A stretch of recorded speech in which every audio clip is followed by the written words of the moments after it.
Okay, so we're going to find the lateral surface area and total surface area of this cylinder.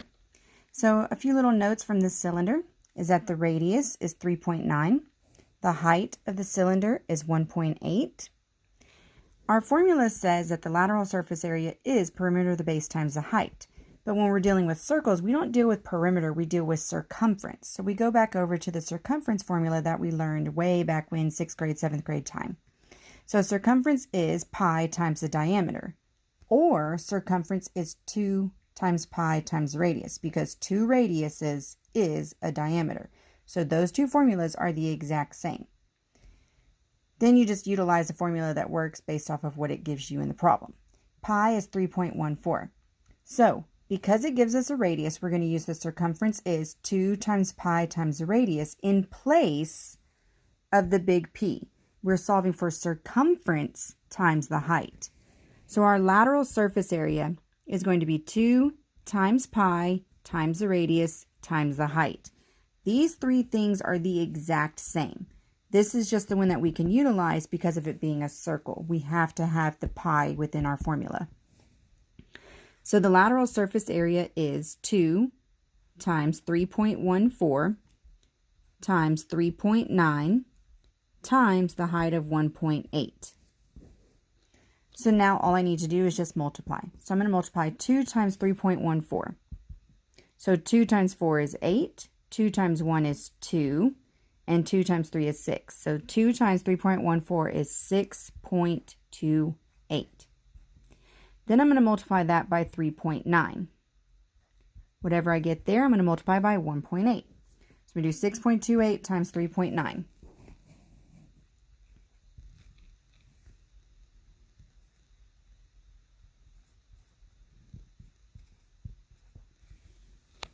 Okay, how to get the glare off. So this number up here has 2 decimal places, and this number only has 1 decimal place. But we have a grand total of 3 decimal places. So our answer has to have 3 decimal places within it. 9 times 8 is 72, so I put a 2 and carry a 7. 9 times 2 is 18, plus 7 is 25. 9 times 6 is 54, plus 2 is 56. Because I am done with this 9, I'm going to mark it out and drop a 0. This 0 means that I'm done with the 1s. So now I'm moving over to the tens place. 3 times 8 is 24, so I put a 4 and carry a 2.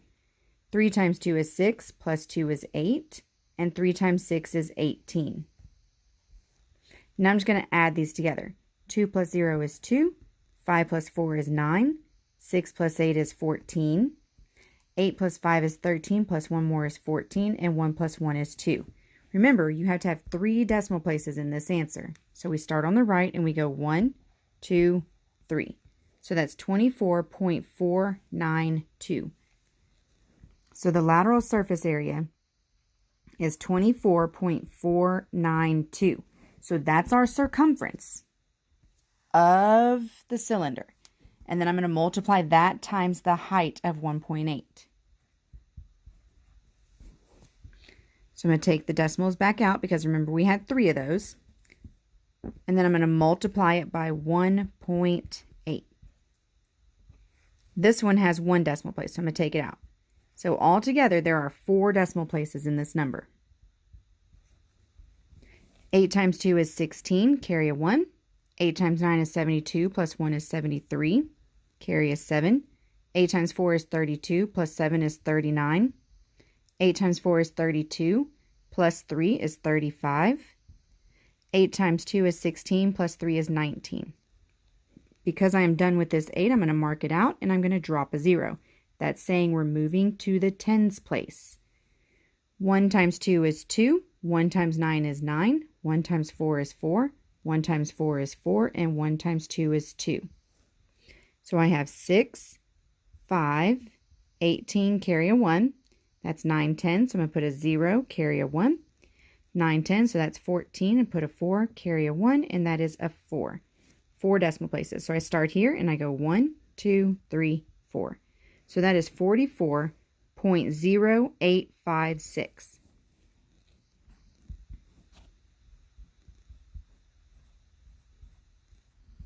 And we're going to round to our tenths place just to make our lives just a little bit easier. So this is my tenths place. In order to round to that, I need to go right next door to this number. If this number is 5 or more, it has the power to add one more. If it is 4 or less, it just goes to rest. So 8. Is 8 5 or more? 8 is more than 5, which means that it has the power to add one more to this number. So our lateral surface area is approximately 44.1 centimeters squared. So this is the number I'm going to use when I use my total surface area, just to make my life just a little bit easier. If it doesn't say to round to your tenths place, you would just have to use this number. Okay, so now we have total surface area. Total surface area is 2 times pi times the radius times the height.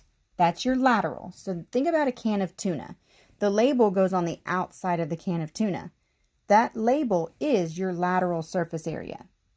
So that's this. And then we're going to add 2 times pi r squared. The formula pi r squared is the formula for area of a circle. And we're going to multiply it by 2 because there are 2 circles, one at the top and one at the bottom.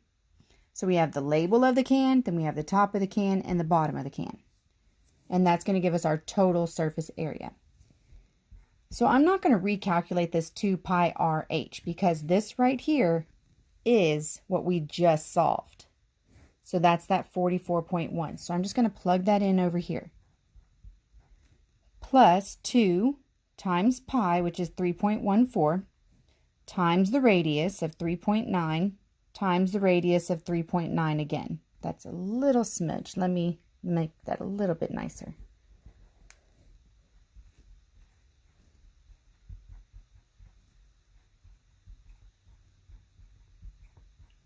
Okay, so that's a lot of decimals.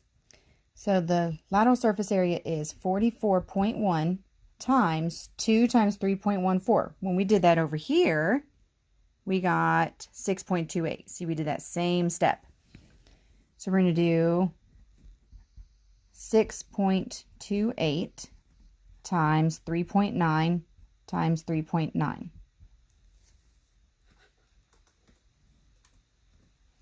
And I'm going to use a calculator just to make it a little bit easier. You guys can do the same thing. So up here, I'm going to do 6.28 times 3.9 times 3.9. And that gives me 95.5188. So our total surface area is the 44.1 plus the 95.5188. So now I'm going to add these two together. So I'm going to take that same thing on my calculator and I'm going to put plus 44.1. And that gives me 139.618. So our total surface area is 139.6188 centimeters squared. But we're going to round to our tenths place. So we're going to look right here at our tenths place. So we go right next door, we look at this number. If it is 5 or more, it has the power to add one more. If it is not 5, 6, 7, 8, or 9, it's just going to fall off. So because this is a 1, it is not 5 or more. So it's just going to fall off. So basically it's just not going to exist. So our answer would be 139.6 centimeters squared. That is rounding to your tenths place. So, cylinder, make a few notes, write the things that you know. This is dumping your knowledge, plugging it into your formulas. So we've solved lateral surface area, and then we used the lateral surface area inside of our total surface area, found the area of one base, and then multiplied it by 2 to get the total area of both bases combined. And then we took that, added the lateral total surface area, gives us this, and then we rounded to the tenths place.